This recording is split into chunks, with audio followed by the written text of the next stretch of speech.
Le Seigneur soit avec vous. Et avec votre esprit. Évangile de Jésus-Christ selon saint Matthieu. En ce temps-là, Jésus fut conduit au désert par l'Esprit pour être tenté par le diable. Après avoir jeûné 40 jours et 40 nuits, il eut faim. Le tentateur s'approcha et lui dit : « Si tu es le Fils de Dieu, ordonne que ces pierres deviennent des pains. » Mais Jésus répondit : « Il est écrit, l'homme ne vit pas seulement de pain, mais de toute parole qui sort de la bouche de Dieu. »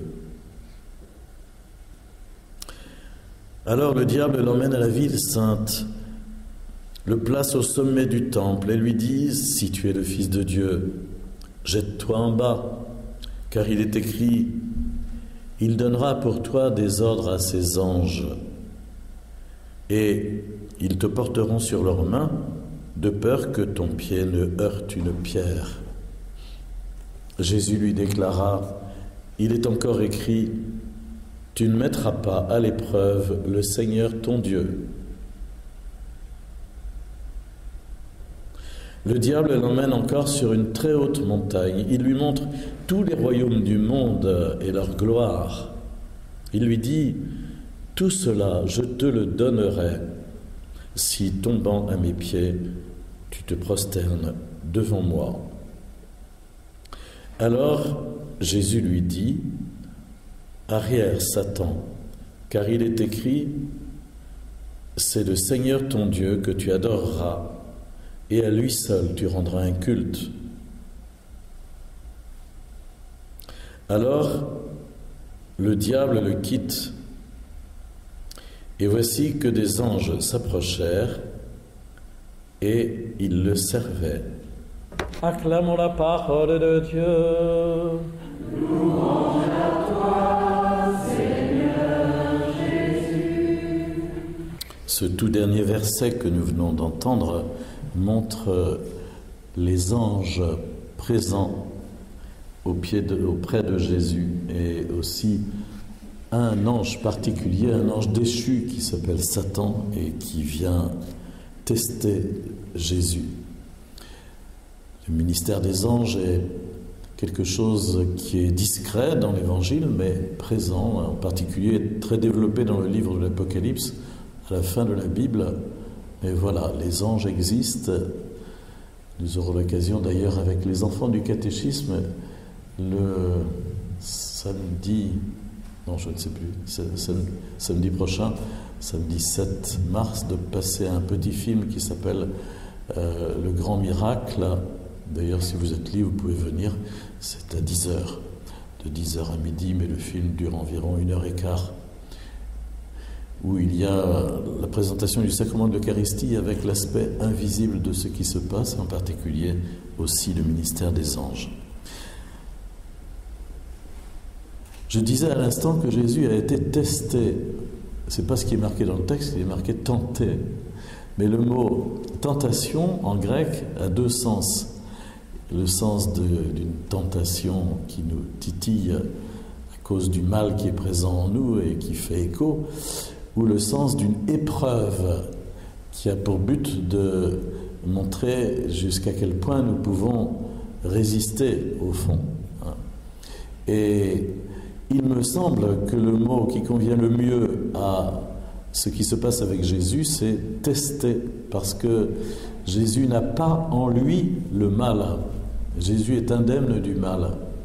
La lettre aux Hébreux nous dit qu'il est en tout point semblable à nous, hormis le péché. Et Jésus est indemne de tout mal, comme Marie d'ailleurs, si bien que Jésus n'a pas été tenté au sens où nous l'entendons pour nous-mêmes, où la tentation qui nous vient rencontre écho avec ce qui nous habite, avec la face sombre qui nous habite, et précisément c'est là que le démon peut jouer très fortement sur notre imaginaire. Mais avec Jésus, c'est autre chose, et il a été testé par rapport à son obéissance au Père, et par rapport au type de messianisme qui devait être le sien pendant toutes ces années, ces 3 années qui s'ouvraient devant lui. Et on voit bien que, au fond, les suggestions diaboliques vont se servir à nouveau, comme il était question dans le livre de la Genèse, de la parole de Dieu. Dans le livre de la Genèse que nous avons entendu, le serpent dit à la femme, « Alors Dieu vous a dit, vous ne pouvez pas manger de tous les arbres du jardin ?» En disant cela, il ment, car ce n'est pas ce que Dieu avait dit. Dieu avait dit, vous pouvez manger de tous les arbres du jardin, mais vous ne toucherez pas à l'arbre de la connaissance du bien et du mal. Le démon falsifie toujours, tord toujours. Un de ses arts favoris, c'est la torsion. Il tord toujours la parole de Dieu dans un sens accommodant qui nous va bien. Et Jésus va se servir d'un certain nombre de réalités qui sont dans la vie de Jésus pour lui proposer un passage de l'Écriture en lui disant « Mais si tu peux faire ça, regarde, c'est marqué dans la Bible. Si tu es fils de Dieu, ordonne que ces pierres deviennent des pains, puisque Dieu a nourri son peuple au désert, etc. » Et Jésus va lui répondre « L'homme ne vit pas seulement de pain, mais de toute parole qui sort de la bouche de Dieu. » On voit comment Jésus place d'abord la nourriture spirituelle au premier plan par rapport à une quête de biens matériels et une satisfaction matérielle. Et cette première tentation, c'est celle dans laquelle nos sociétés matérialistes sont tombées, évidemment. Nous sommes en plein dedans. En plein dedans. Et la résistance par rapport à cela, c'est précisément de dire non, je fais passer en premier la nourriture spirituelle.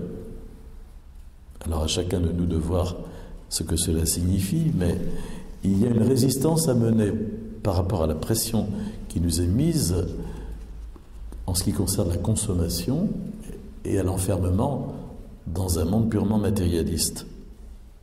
La seconde tentation, c'est celle de la gloriole, de la frime, du prestige, de tout ce qui est clinquant et bling-bling, et qui fait que nous nous auréolons nous-mêmes devant les autres. Si tu es fils de Dieu, jette-toi en bas. De toute façon, il est écrit dans la Bible qu'il donnera des ordres à ses anges et ils te protégeront, tu ne crains rien.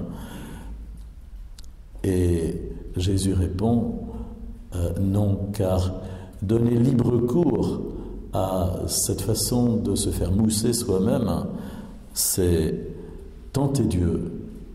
Il s'agit de remettre à Dieu même les moyens et de ne pas chercher à s'approprier les moyens à mettre en œuvre pour accomplir la mission. Tu ne mettras pas à l'épreuve le Seigneur ton Dieu. Et cette tentation, elle est très présente dans nos vies, évidemment, dans nos sociétés aussi, où c'est la société de l'apparence et du bien-être, etc., etc. Quant à la troisième tentation, j'allais dire, elle est plus cachée. Le démon lui dit, en lui montrant tous les royaumes du monde, tout cela m'appartient, je te le donnerai si tu te prosternes devant moi. Elle est plus cachée, j'allais dire, dans nos sociétés, mais ce que nous devons savoir tout de même, c'est que la plupart de nos gouvernants dans le monde entier n'ont accédé à ces postes de gouvernance que moyennant des allégeances à des initiations maçonniques ou autres qui les mettent en dépendance de Satan. L'affirmation, je sais, est énorme, mais cela n'enlève rien à des qualités humaines qu'ils ont. Mais tous ceux qui savent, qui sont au courant de ces choses, savent bien cette réalité. Et quand on connaît les codes maçonniques et autres, on voit très bien quand ils sont employés à un haut niveau de pouvoir dans le monde. C'est la tentation du pouvoir, et elle est très présente évidemment aussi dans nos vies personnelles, jusque dans l'Église évidemment, mais dans nos vies des sociétés de ce monde. Et Jésus, devant ces 3 ans qui s'ouvraient, a été testé pour voir s'il allait vraiment prendre le chemin qui devait être le sien. Dieu nous teste. Ne disons pas Dieu nous tente. Saint Jacques, dans sa lettre, a dit clairement « Dieu ne tente personne ». Dieu ne tente pas, mais Dieu teste.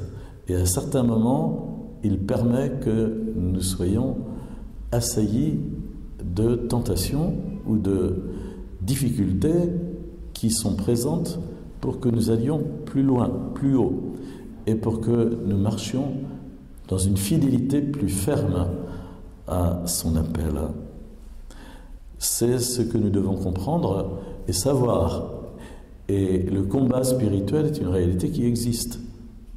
Et nous devons y être attentifs et savoir que simplement dans une journée qui s'ouvre, par exemple, eh bien, il y aura des pots de banane qui seront mis sous nos pieds pour nous faire aller dans une direction qui ne sera pas la bonne.